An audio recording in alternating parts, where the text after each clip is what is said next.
로마서 13장 8절부터 10절까지 말씀입니다. 오늘은 1절부터 7절 할 차례인데 내용이 좀 방대하고 다뤄야 될 내용이 많아서 다음에 따로 시간을 내서 좀 집중적으로 보도록 하고요.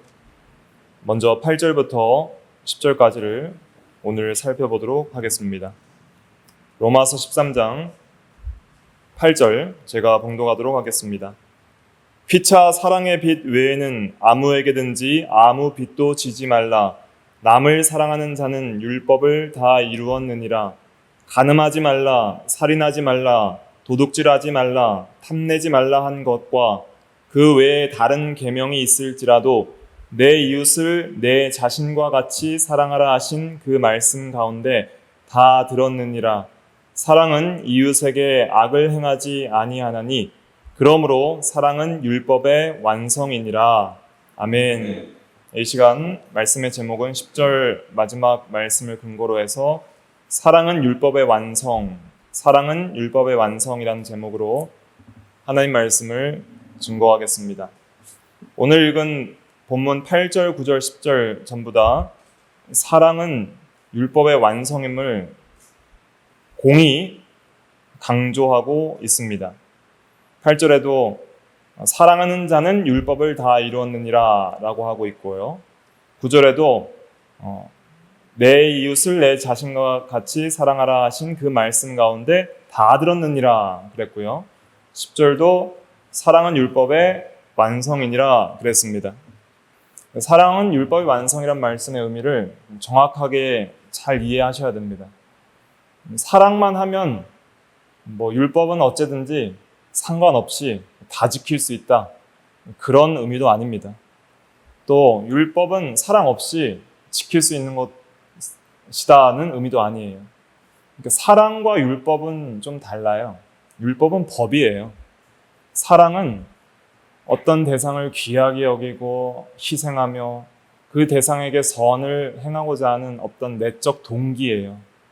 사랑은 원동력이고 어떤 생명적 힘이고 동기고 내적인 마음의 작용들이에요.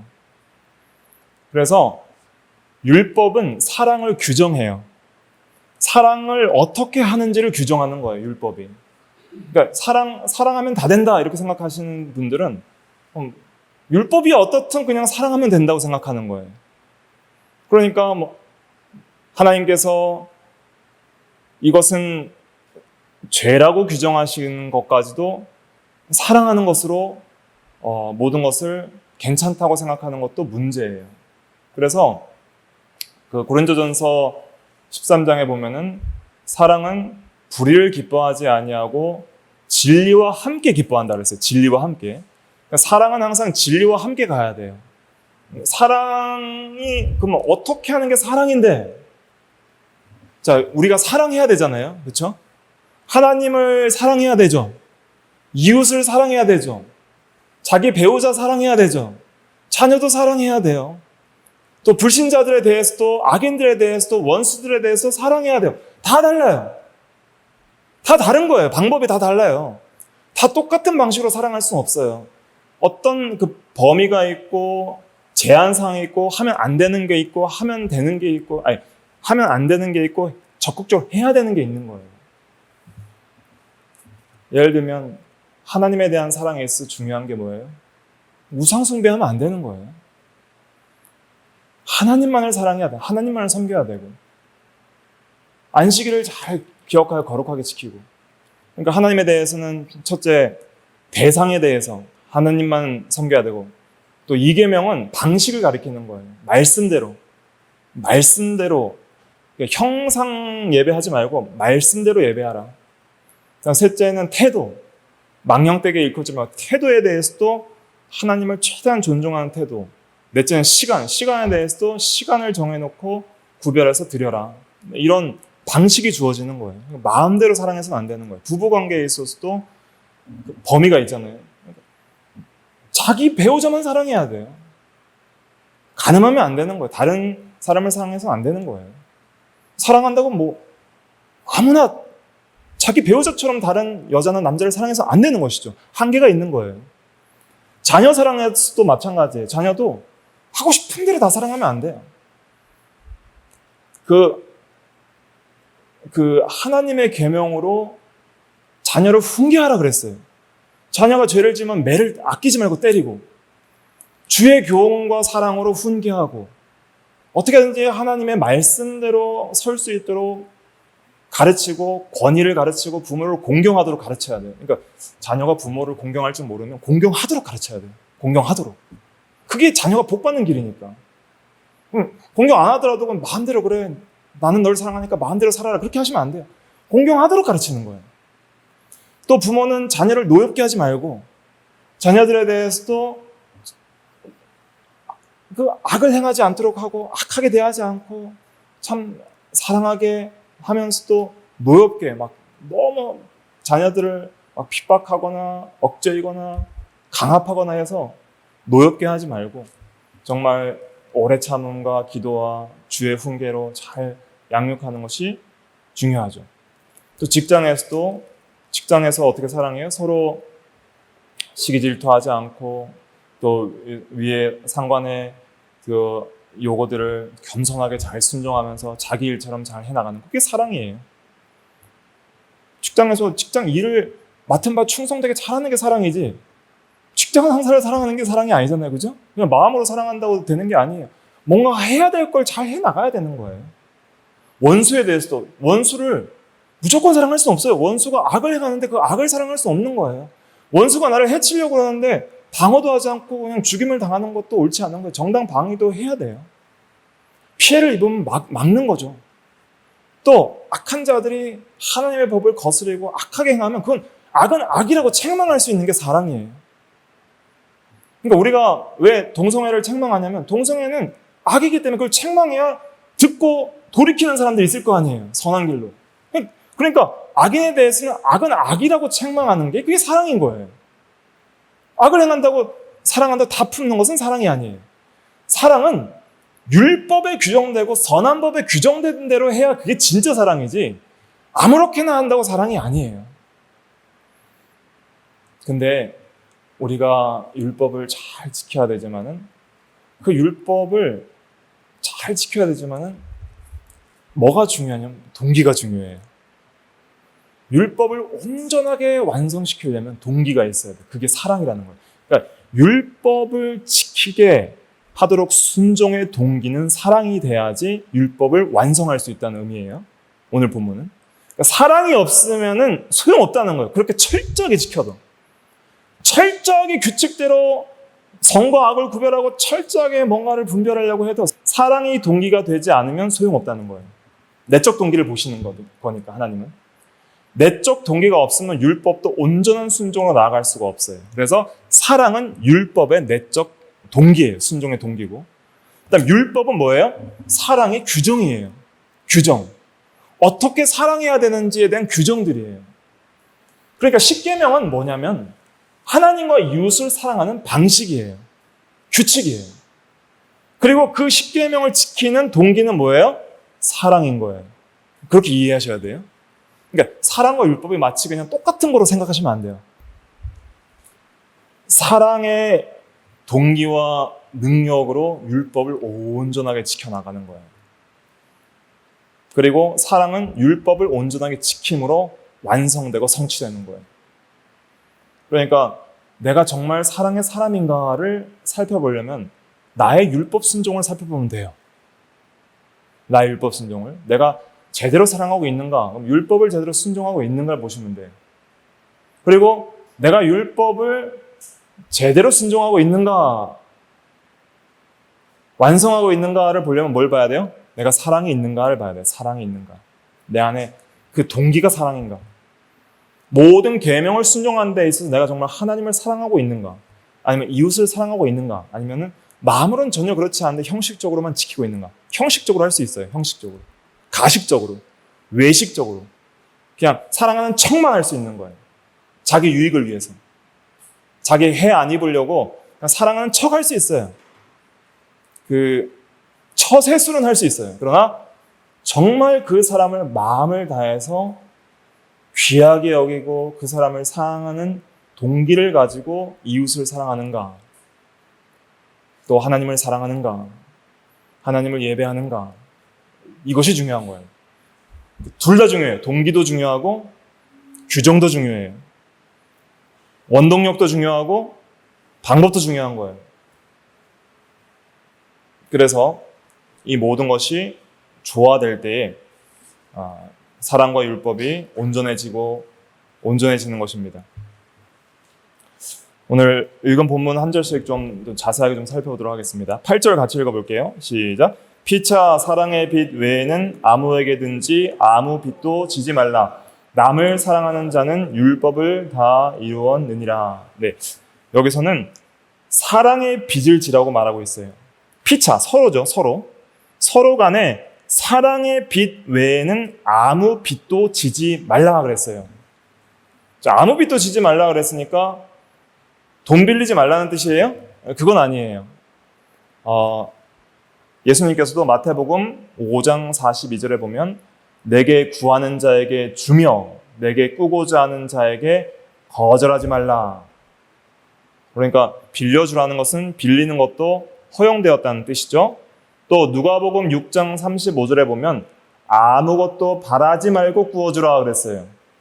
바라지 말고 사랑하는 마음으로 꾸어주라는 거예요.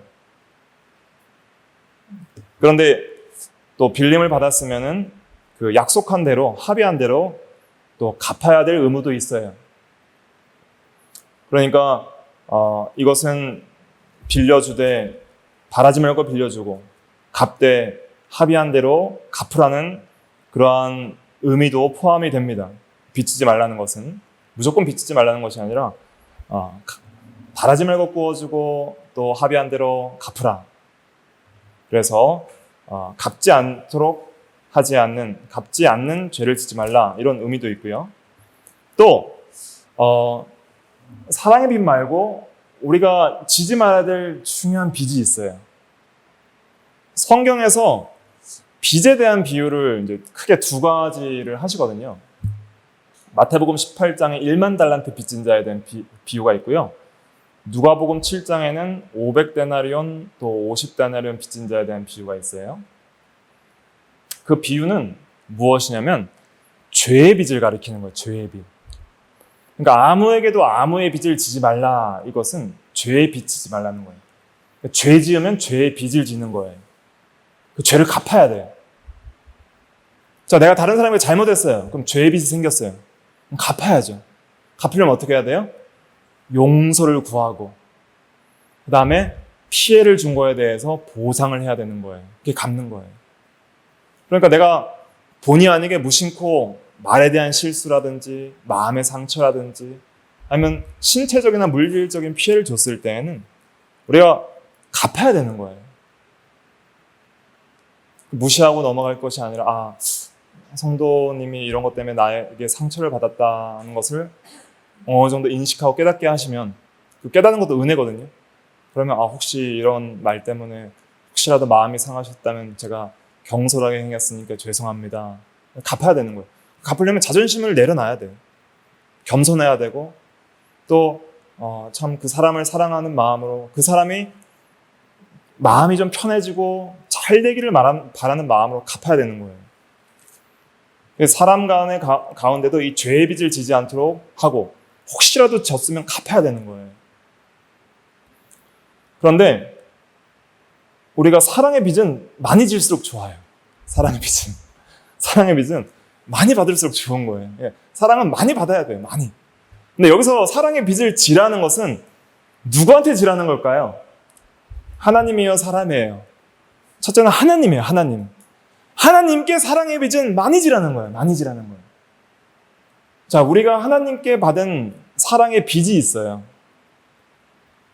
사람에게는 사랑의 빚짐은 갚으려고 노력을 하는 것이 중요합니다.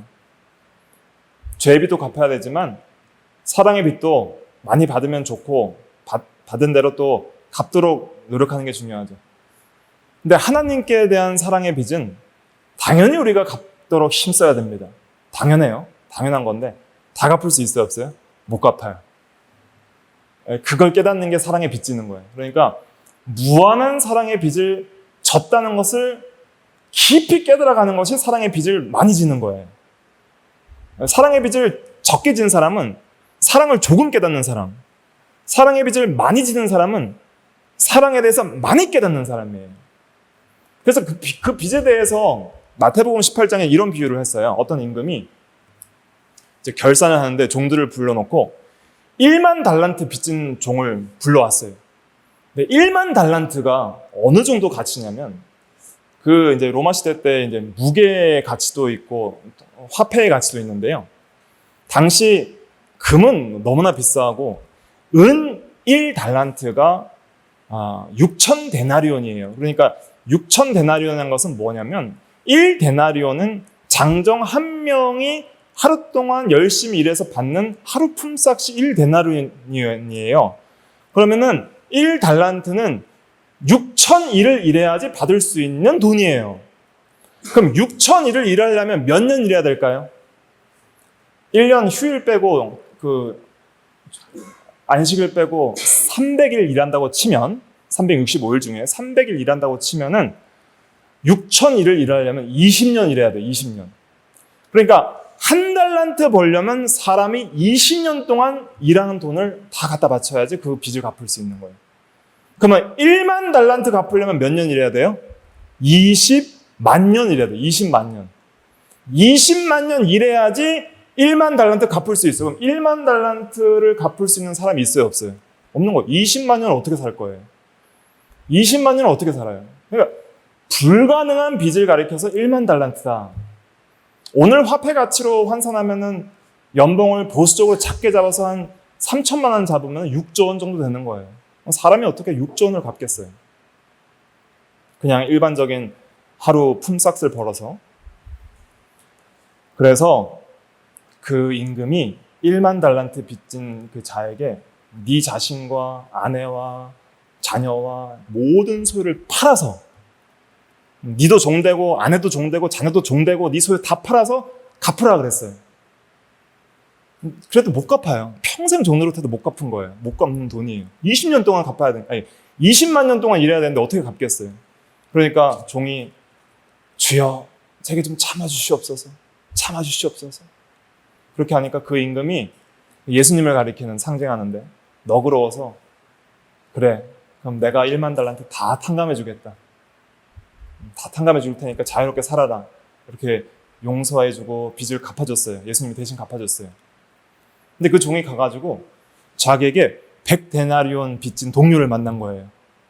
100데나리온은 며칠 일하면 벌 수 있는 돈이에요? 100일이에요, 100일. 1데나리온이 하루 품삯이니까 100일 일하면 벌 수 있는 돈을 빚진 그 동료를 만났는데 갚으라 그랬는데 그 동료가 내가 지금 갚을 형편이 안 됩니다. 좀 참아주십시오. 기다려주십시오. 그랬는데 그걸 못 참아주고 그 감옥에 집어넣어버린 거예요. 그러니까 다른 동료들이 너무 안 돼가지고 그 임금님에게 가가지고 저 사람이 1만 달란트나 탕감받았는데 자기 동료를 용서하지 않고 참아주지 아니하였습니다. 하니까 그 임금이 그 1만 달란트 빚진 자를 불러가지고 노하여서 그 1만 달란트를 다 갚도록 감옥에 가두어 버렸다 그랬어요.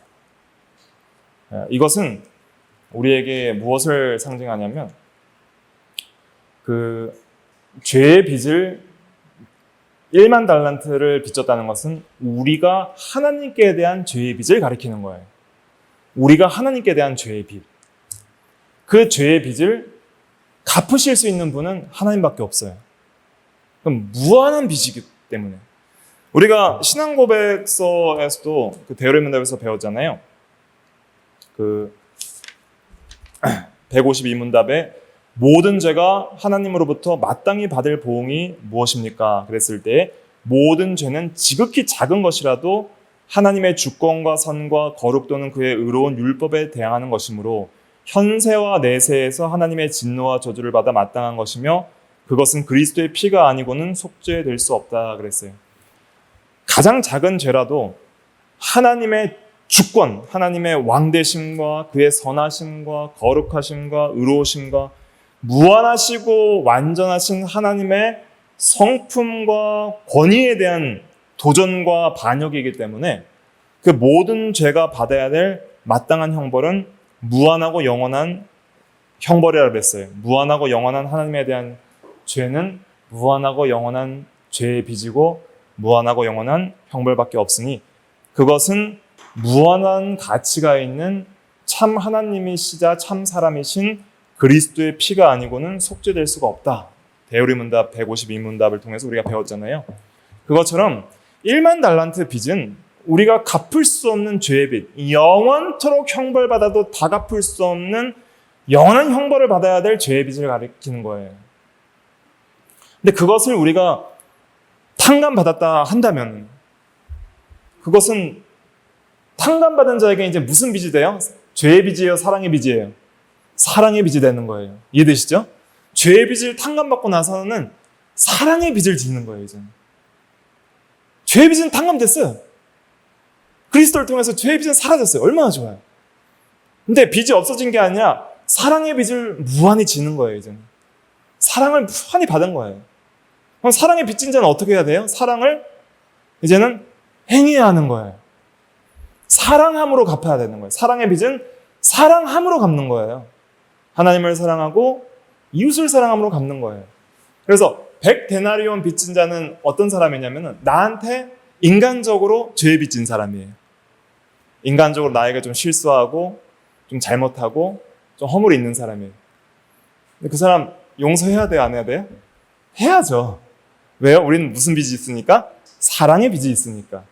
무한한 그리스도의 대속의 피의 공로로 말미암아 구속받은 사랑의 빚이 있으니까 그 사랑의 빚을 생각하면은 그 100데나리온 정도밖에 안 되는 인간관계에서 오는 그 죄의 빚은 우리가 얼마든지 용서하고 갚아줄 수 있는 거예요. 그래서 사랑하라는 것은 용서하라는 것도 포함이 되는 거예요. 겸손하고 또 사랑의 빚진 자로서 원수를 사랑하고 이웃의 허물을 좀 덮어주고 사소한 죄에 대해서 다 그것을 책망하거나 정죄하지 말고 좀 참아주고 기다려주고 물론 또 우리가 정말 드러나는 악이 그것이 좀 제지가 돼야 될 때는 좀 책망도 하고 그 악에 대해서 또 경계도 하고 해야 되지만은 그러나 우리가 마음속으로 원한을 품고 복수하려는 마음을 버리고 그 사람이 진심으로 사과하고 용서를 빌면은 용서해 줘야 돼요? 안 해야 돼요? 용서해 주는 거예요. 또 용서를 빌지 않고 끝까지 나를 대적한다 하더라도 하나님의 진노하심에 맡기고 복수하고자 하는 마음을 품지 않는 것, 이것도 용서예요. 그 관계가 화목해지지 못할 수 있어요. 나는 용서하는 마음을 가지고 있는데 그 사람이 끝까지 나를 대적하고 그렇다면은 화평할 수는 없는 거예요. 하지만은 그럼에도 불구하고 하나님께 원수 갚는 걸 맡기고 그 사람에게 복수심을 품지 않고 그 사람도 회개하고 돌이킬 수 있도록 위에서 기도해 주는 것도 하나의 사랑인 것이죠. 그래서 사랑의 빚은 많이 져야 돼요. 많이 지려면 어떻게 해야 될까요? 많이 지려는 방법을 알려주셨어요. 예수님께서 누가복음에서. 어떻게 알려주셨냐면 사함을 많이 받은 자는 많이 사랑하고 사함을 받는 일이 적은 자는 적게 사랑한다 그랬어요. 그러니까 죄의 빚의 그 크기를 많이 깨달은 사람이 사랑의 빚을 많이 진다는 거예요. 내가 탕감받은 죄가 얼마나 큰지를 깨닫는 사람이 나를 위하여 희생하신 그리스도의 사랑을 많이 깨닫는다는 거예요. 그래서 사함 받은 것이 적은 사람은 적게 사랑한다 그랬어요. 자기가 진 죄가 하나님께 진 죄의 빚이 별로 되지 않는다 생각하는 사람은 그리스도의 사랑의 빚을 많이 지지 않는 사람이에요. 별로 사랑을 받았다고 생각을 하지 않는 것이죠. 그 누가복음 7장에 보면 죄 많은 여인이 나오거든요. 그 죄 많은 여인이 예수님께 와서 향유를 붓고 머리털로 발을 씻으세요. 근데 한 바리새인 시몬이 저 여자가 죄인 줄 알면은 물리칠 텐데 예수님이 어떻게 죄인인 여자를 물리치지도 않고 저렇게 예수님의 발을 씻도록 내버려 두느냐, 이렇게 생각하면서 죄인인 줄 알지 못하는 사람이구나 하고 예수님에 대해서 좋지 않게 생각할 때 예수님께서 예를 들어주신 것이 있어요. 무엇이냐면은 빚 주는 사람에게 빚진 자 둘이 있는데 하나는 500데나리온을 졌고 하나는 50데나리온을 졌다. 갚을 것이 없으므로 둘 다 탕감해 주었으니 둘 중에 누가 그를 더 사랑하겠느냐 그랬어요. 500데나리온 빚진 자와 50데나리온 빚진 자 중에 둘 다 빚을 탕감받았으면 누가 더 빚 준 사람을 사랑할까요? 500데나리온 탕감받은 사람이 더 사랑한다는 거예요. 그러니까 죄의 빚을 더 많이 졌다고 생각하는 사람이 똑같이 사랑의 빚을 졌을 때 그 빚을 더 크게 여기고 더 사랑한다는 거예요. 그래서 우리가 얼마나 죄인인지를 깊이 깨닫는 것이 중요합니다. 그렇게 깨달으려면은 하나님께서 우리 마음을 밝혀주셔야 돼요. 우리의 죄가 무엇인지를 알게 해주셔야 돼요. 그리고 하나님의 그 놀라운 공의로운 빛 가운데 들어가서 우리 안에 있는 죄악된 성향과 또 우리가 짓는 죄에 대한 그 깊이를 깊이 있게 깨달을 수 있도록 은혜를 주셔야 돼요. 여러분들이 죄는 마음속으로 짓는 거거든요. 마음으로부터 짓는 거거든요. 그래서 마가복음 7장 한번 찾아보겠습니다. 마가복음 7장 21절부터 23절 같이 읽어볼게요. 시작. 속에서 곧 사람의 마음에서 나오는 것은 악한 생각, 곧 음란과 도둑질과 살인과 간음과 탐욕과 악독과 속임과 음탕과 질투와 비방과 교만과 우매함이니 이 모든 악한 것이 다 속에서 나와서 사람을 더럽게 하느니라. 네. 사람의 마음에서부터 악한 생각이 나오고요. 그 악한 생각이 음란, 도둑질, 살인, 간음, 탐욕, 악독, 속임, 음탕, 질투 이런 마음들로 나와서 말과 행위로 나온다는 거예요. 악한 것이 다 속에서 나와서 사람을 더럽게 하고 죄짓게 만드는 것입니다. 결국에는 우리의 마음속에 이런 악한 생각과 경향성이 있다는 것을 분별할 수 있는 지혜가 필요해요. 어떤 생각이 악한 것이고 어떤 생각이 선한 생각인지를 분별할 수 있는 지혜가 필요해요.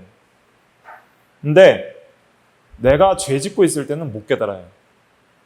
내가 죄 짓고 있을 때는 이 마음속에 있는 죄의 성향들을 깨닫지를 못해요. 겉으로 드러난 것에 대해서 이건 좀 죄구나 하는 것을 인식할 수는 있어요. 근데 나랑 죄가 하나가 돼 있을 땐 내가 죄를 사랑하기 때문에 못 깨닫는 거예요. 이건 괜찮아 이렇게 생각하는 거예요. 죄 지을 때 이 죄는 지어도 좋아 라고 생각하고 짓는 거예요. 그렇기 때문에 그 죄가 밉지 않기 때문에 깨달을 수가 없어요.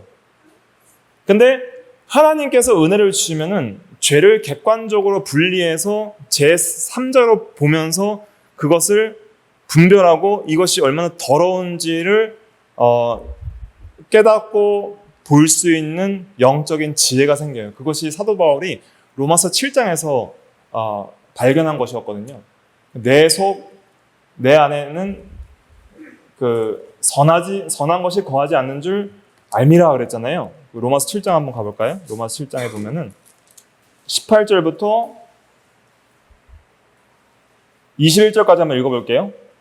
로마서 7장 18절부터 21절까지 시작. 내 속 곧 내 육신에 선한 것이 거하지 아니한 줄을 아노니 원함은 내게 있으나 선을 행하는 것은 없노라. 내가 원하는 바 선은 행하지 아니하고 도리어 원하지 아니하는 바 악을 행하는도다. 만일 내가 원하지 아니하는 그것을 행하면 이를 행하는 자는 내가 아니요 내 속에 거하는 죄니라. 그러므로 내가 한 법을 깨달았노니 곧 선을 행하기 원하는 나에게 악이 함께 있는 것이로다. 이걸 깨닫는 게 중요해요. 한 법. 이 법은 이 어떤 법칙, 원리를 가리키는 거예요. 어떤 원리를 깨달았는데 선을 행하기 원하는 나에게. 자, 죄를 깨닫는 사람은 뭘 행하기 원해야 돼요? 선을 행하기 원해야 돼요. 선을 행하기 원해야 돼요. 사랑의 빚을 진 다음에 사랑으로 율법을 온전하게 순종하기를 원해 볼 때 그때 죄를 깨닫는 거예요. 어떤 사람들이 죄를 못 깨닫냐면 나는 이 율법은 정확하게 잘 지키고 있어. 바리새인들이 있거든요. 고르반, 그러니까 하나님께만 드림이 되면 부모에게 드림이 되지 않아도 된다. 그러니까 한 법은 온전히 지키면서 다른 법은 폐해도 된다고 생각하는 사람들에게는 죄를 못 깨달아요.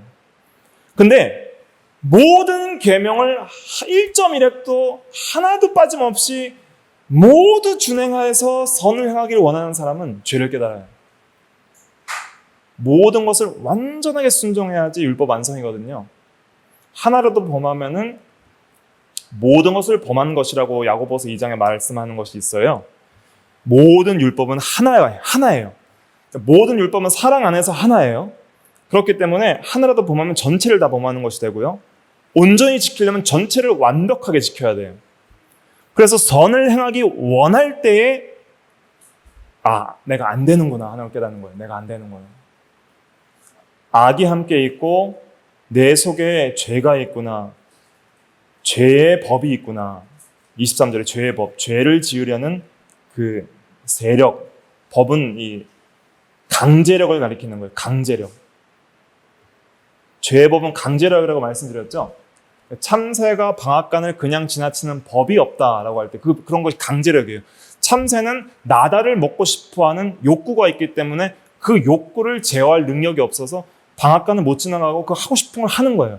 죄의 법이라는 것은 법적 구속력과 강제력이에요. 그러니까 죄의 법이라는 것은 죄 짓고 싶은 그 내적인 능력을 가리키는 거예요.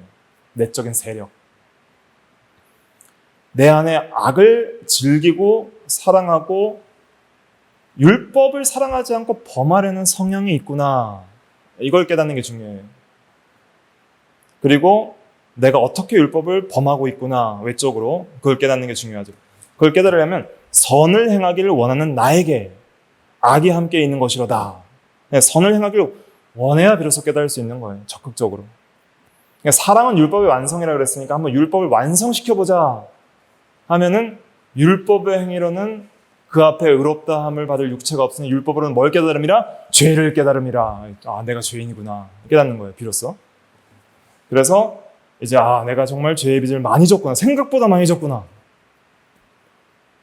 죄를 많이 깨닫는 사람은 거룩한 삶을 살아가기를 힘쓰는 사람이에요. 선을 행하기를 원하는 사람이 죄를 많이 깨닫는 거예요. 그 죄의 빚을 많이 깨달았을 때 사랑의 빚을 많이 지게 되는 것입니다. 그때에 사랑을 하게 되는 거예요. 얼마나 감사해요. 나 같은 죄인을 사랑하신 주님. 내가 하나님 앞에 감히 설 수 없는 죄인인데 하나님이 나를 용서하시고 그리스도 안에서 나를 받아주시고 그리스도로 말미암아 하나님의 자녀가 되는 권세를 주시고 나를 끝까지 사랑하시고 영원한 하나님 나라에 이르기까지 나를 지켜주시고 보호해주시는 하나님 너무 감사합니다. 죄사함 받은 은혜 생각하는 게 너무 감사한 거예요. 그래서 늘 울어도 눈물로 다 갚을 수 없어 이 몸 바칩니다 하면서 주님을 위하여 사는 것이 그것이 사랑의 사람으로 살아나가는 것입니다. 9절 읽어볼게요. 로마서 13장 9절 시작. 간음하지 말라, 살인하지 말라, 도둑질하지 말라, 탐내지 말라 한 것과 그 외에 다른 계명이 있을지라도 내 이웃을 내 자신과 같이 사랑하라 하신 그 말씀 가운데 다 들었느니라. 네. 그래서 이런 계명들은 이웃 사랑하면 다 지킬 수 있다는 거예요. 자, 이웃을 사랑하면 간음, 살인, 도둑질, 탐심 품을 수가 없어요. 예를 들면 내가 배우자를 너무 사랑해요. 근데 그 사람 보고 간음하지 말라 그러면 무슨 말도 안 되는 소리입니까? 하겠죠? 사랑하니까. 당연히 지키는 거예요. 그래서 하지 말라는 계명은 적극적으로 하라는 계명이 있어요. 우리가 10계명에 대해서 대여름문답에서 배울 때 적극적인 명령과 소극적인 명령, 하라는 명령과 금지된 명령으로 나눠서 배웠잖아요. 간음하지 말라는 것은 어떤 적극적 명령이 있어요? 순결을 지켜라. 이런 명령이 있는 순결을 지켜라. 그러니까 그 순결을 지키기 힘쓰는 거예요. 또 내 아이를 너무 사랑하는데 부모 보고 아이 죽이면 안 됩니다. 이러면 어떻게 생각해요? 좋지 않게 생각하는 거잖아요. 어떻게 그런 말을 할 수 있는가? 당연히 지키는 것이다 생각하는 것이죠. 다른 이웃을 사랑하면 그 이웃의 물건을 도둑질하지 않는 거예요. 또 탐심, 우리가 오늘날은 이 탐욕의 시대고 이 소비지향적인 시대이기 때문에 탐심을 많이 품는데, 탐심은 무엇인가?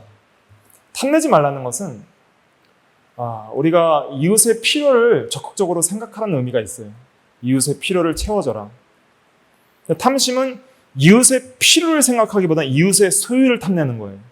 소유를 생각하고 탐내고 질투하는 것이 탐심인 것이죠. 오히려 탐내지 말라는 것은 이웃의 소유를 탐내고 질투하지 말고 이웃의 필요를 채워주고 적극적으로 또 좋은 것을 공급하라는 의미도 포함된다고 생각할 수가 있고, 또 자족하고 만족하라는 적극적인 의미도 있는 거예요. 자기의 형편에 자족하고 자기 소유에 만족하고 감사하라, 이런 의미가 있는 것이죠. 아무튼 이 모든 계명은 이웃을 사랑하면 자동적으로 지켜지는 계명이기 때문에 이웃 사랑에 이 말씀이 다 들었다 그랬습니다. 그래서 당연히 이웃을 사랑하면 이런 것들을 규정적으로 하면 안 되는 거예요. 그죠? 그래서 이 규정적으로 하면 안 되고, 하지만 이 모든 것들을 하는 원동력은 이웃 사랑을 통해서 이루어지는 것이다. 이렇게 이해하시면 되겠습니다. 그 다음에 10절 읽어볼게요. 시작. 사랑은 이웃에게 악을 행하지 아니하나니 그러므로 사랑은 율법의 완성이니라. 이웃에게 악을 행하지 않는 것이 사랑이다.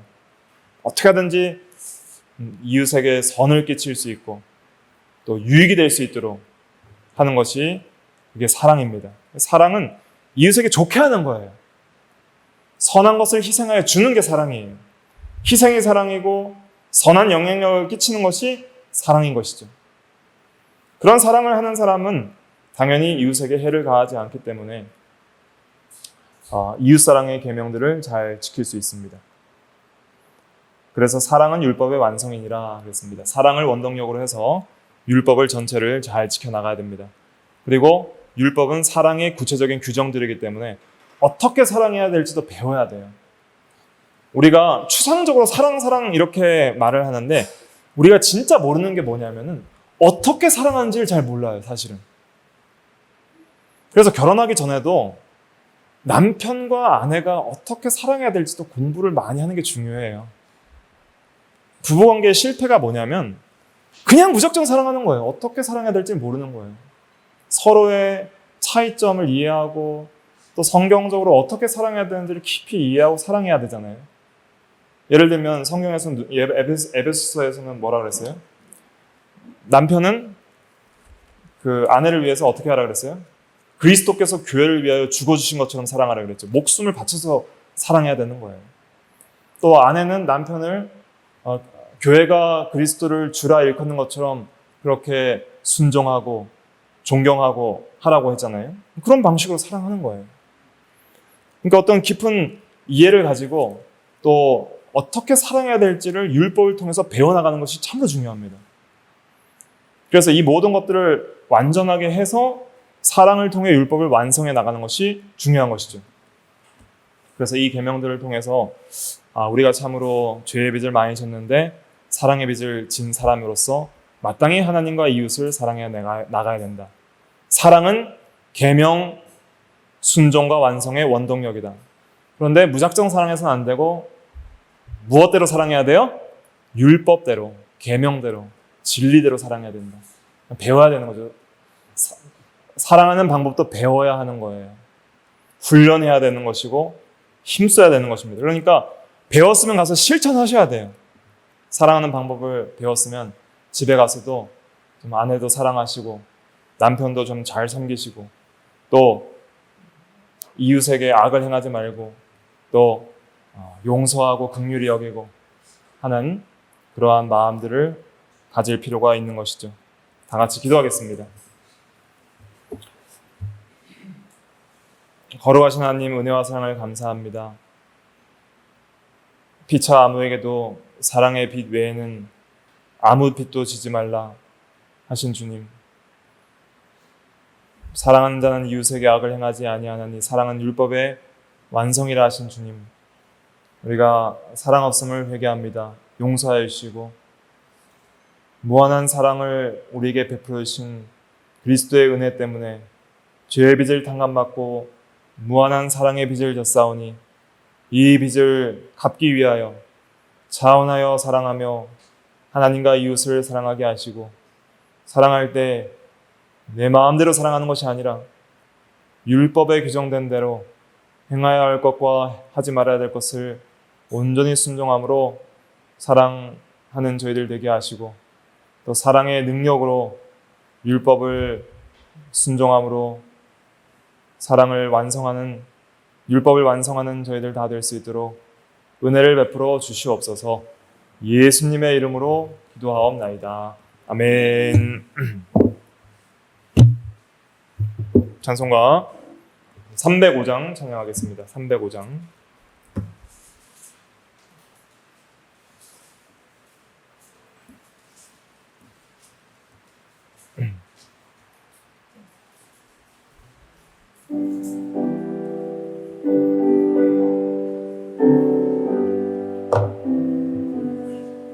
나 같은 죄인 살리신 주 은혜 놀라워 잃었던 생명 찾았고 광명으로 넘네 큰 죄악에서 건지신 주 은혜 고마워 나 처음 믿은 그 시간 귀하고 귀하다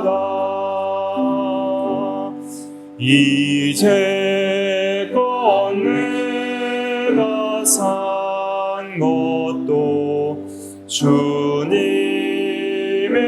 은혜라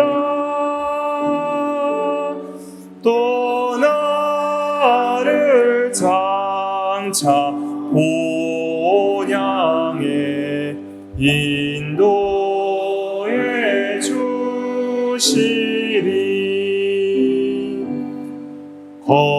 거기서 우리 영원히 주님의 은혜로 해처럼 밝게 살면서 주 찬양하리라.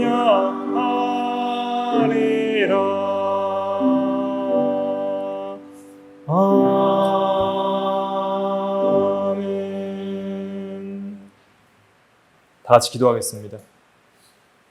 사랑은 이웃에게 악을 행하지 아니하나니 사랑은 율법의 안성이라 하신 주님, 빛과 사랑의 빛 외에는 아무 빛도 지지 말라 하신 주님, 우리가 사랑 없음을 회개하오니 용서하여 주시고 죄의 빚을 무한한 1만 달란트나 되는 죄의 빚을 탕감받은 저희들 그리스도의 사랑을 빚을 졌사오니 그 빚을 갚기 위하여 기쁜 마음으로 하나님과 이웃을 사랑하며 또 어떻게 사랑해야 되는지 구체적인 규칙들을 율법과 성경의 교훈을 통해 깊이 깨닫고 온전히 사랑하길 원하며 온전히 율법을 준행하길 원하는 선을 행하는 저희들 다 되게 하여 주시옵소서. 또 선을 행할 때 악이 우리에게 함께 있다는 것을 비로소 깨닫게 된다 하였사오니 우리가 그 악을 많이 깨닫고 죄의 빚이 얼마나 큰지를 깊이 깨달아서 그 빚을 탕감받은 은혜에 감사해서 더욱더 선을 행하는 저희들 다 되게 하여 주시옵소서. 예수님의 이름으로 기도하옵나이다. 아멘. 다 같이 일어나셔서 찬송가 3장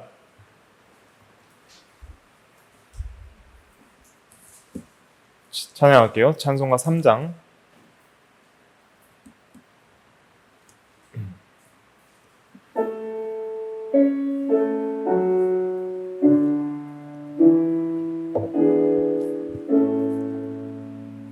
성부 성자 성령 찬양하리 찬송과 영광 돌려보내세.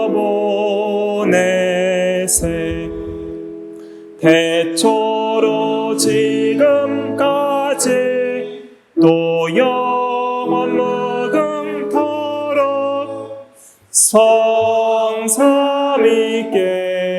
영광 영광. 아멘.